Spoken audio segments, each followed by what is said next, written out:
Всем привет! Сегодня расскажу вам одно великолепное упражнение от боли в коленном суставе.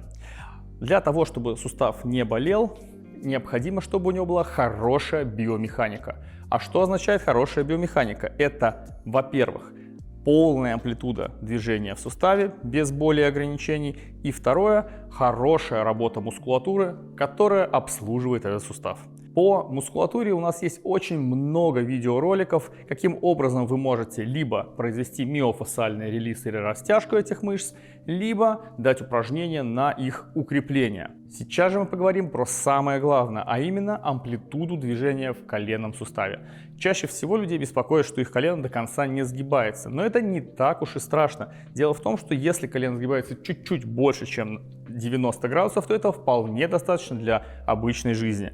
И полное сгибание колена достаточно редко требуется нам в обычной жизни. Чаще оно будет требоваться каким-то специфическим спортсменам. А вот разгибание коленного сустава очень сильно недооценено. И именно нарушение разгибания коленного сустава будет давать перегрузку переднего блока колена, то есть коленной чашечки, сухожилий, связок, постоянный отек и плохую реакцию на нагрузку. Причем это будет очень хроническая ситуация, с которой будет довольно-таки сложно бороться. Почему происходит нарушение в переднем отделе колена из-за ограничения разгибания? Давайте разберемся.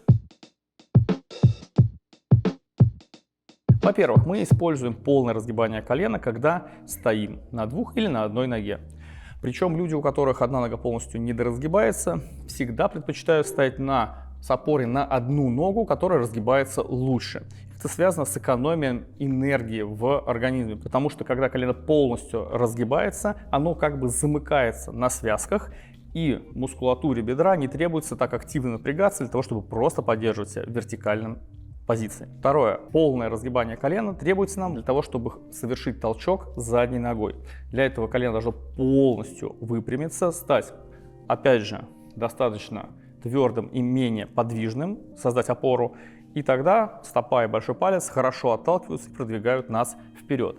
Обычно у пациентов с ограничением разгибания есть неравномерность шага. Шаг со стороны больной ноги становится короче, что в свою очередь приводит к неправильной работе таза и поясницы во время ходьбы. Также это может приводить к боли в области крестца и поясничного отдела позвоночника со временем. Но самое неприятное, что при особенно быстрой ходьбе с широкими шагами у пациентов начинает развиваться боль в области колена и отек в области чашечки. Еще одной проблемой будет являться то, что ночью колено не может хорошо отдохнуть, потому что при полном разгибании коленного сустава происходит декомпрессия между хрящами коленной чашечки и бедренной костью. Поэтому у таких пациентов бывают даже некоторые проблемы с тем, как удобно положить ногу на ночь. Итак, каким образом можно проверить, полностью ли разгибаются ваши колени? Для проверки нормальной амплитуды разгибания в любом суставе действует одно и то же правило. Когда вы разгибаете любой сустав, к примеру, возьмем палец и будем разгибать его назад, вы должны почувствовать натяжение со стороны мягких тканей и ничего не почувствовать со стороны сустава. Можете попробовать так сделать, и вы должны в норме почувствовать мягкие ткани. Также будет и в запястье, также будет в локте, в плече, также будет и в колене. Для проверки сначала возьмите здоровую ногу, немного выставите ее вперед, поставьте руки выше коленной чашечки, расслабьте ногу и прям хорошо продавите ногу на разгибание назад. Если все идет хорошо и ощущения правильные, то вы должны почувствовать равномерное натяжение по задней поверхности бедра и верхней части икроножной мышцы. И никаких ощущений спереди. Далее возьмите больную ногу и потихонечку начинаете пассивно разгибать. Не так сильно и быстро, как на здоровой ноге, потому что вы можете почувствовать упор и, может быть, интенсивную боль. Поэтому потихонечку пробуем и посмотрите, во-первых, амплитуду движения разгибания в колене, и второе, самое главное, где вы почувствуете ограничение. Либо вы почувствуете, что сзади растянулись мышцы, либо вы можете почувствовать примерно в этой зоне, как происходит упор одной кости в другую, и фактически не будет растяжения мышц сзади. Это очень надежный признак того, что есть ограничение объема движения. Также вы можете заметить, что когда вы находитесь стоя, вы преимущественно стараетесь стоять на здоровой ноге, а вторую расслаблять и подсгибать. И как третий признак, вы можете посмотреть на свое отражение в зеркале, встать боком и максимально разогнуть колени назад. И посмотреть в зеркало визуально. Обычно нарушение разгибания видно и визуально тоже очень хорошо. Если вы нашли такую проблему, то можно решить ее буквально одним упражнением. Поехали! Для того, чтобы эффективно улучшить разгибание в колене, нужно создать сразу два вектора давления. Первое, нам необходимо создать движение именно на разгибание. И второе, нам необходимо дать давление под 90 градусов к большеберцовой кости. Это требуется, чтобы создать движение между этими костями в противоположных направлениях. Когда мы будем создавать небольшое давление на большеберцовую кость назад, это будет помогать улучшать именно движение разгибания в коленном суставе. Для этого нам потребуется стул и мягкое полотенце, для того, чтобы не было больно при опоре на большеберцовую кость.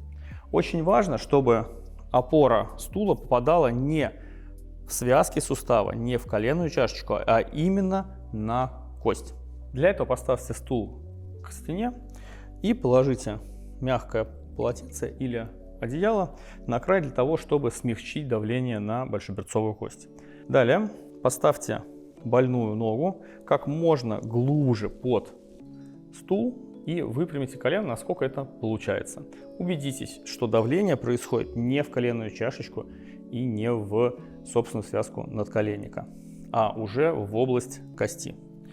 Поставьте вторую ногу немного сзади и руки на стену. Больная нога расслаблена и не напрягается во время этого упражнения. Фактически это такая больше динамическая растяжка сустава. Далее начинаете немного падать вперед и за счет движения корпуса давать давление на стул. Будет ощущение, что за счет давления стула колено начинает прогибаться назад. В норме это упражнение может быть немного болезненным, но боль не должна увеличиваться, стрелять и быть резкой. Это должно быть ощущение примерно как при шпагате, когда тянутся сухожилия и связки. Повторите это упражнение, немного увеличивая мощность давления, примерно 15-20 раз. В норме после этого упражнения первое сгибание может быть немного болезненным. Это характерно абсолютно для любого сустава. К примеру, даже если палец подержать в разгибании достаточно долго, то первое сгибание будет неприятным. Это нормально. Если после упражнения у вас возникает какой-то длительный дискомфорт в колене, то сделайте отдых в течение 1-2 дней, он должен пройти, и после этого возвращайтесь к упражнениям с меньшей интенсивностью. Чаще всего упражнение проходит без каких-либо побочных эффектов и ощущений. После того, как вы сделаете такой подход, обязательно проверьте те движения, которые вам было больно делать. Попробуйте сделать приседания, посмотрите, есть ли боль в области коленной чашечки.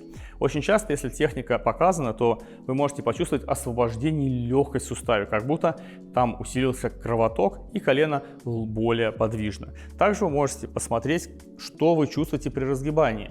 И чаще всего вы чувствуете, что вы будете меньше ощущать блок спереди и больше натяжения мышц по задней поверхности бедра. Если это упражнение вам подходит, то для полного сравнения амплитуды движения в коленях потребуется примерно 1-2 недели, в зависимости от того, насколько активно вы будете делать упражнения. Я рекомендую делать его 2-3 раза в день, пока амплитуда в двух коленях полностью не сравняется. После этого можно переставать делать это упражнение и переходить к обычной фитнес-программе и вашим любимым видам спорта уже без боли в переднем отделе коленного сустава. Если это видео вам понравилось, ставьте лайки, подписывайтесь на наш телеграм, будет интересно. Увидимся.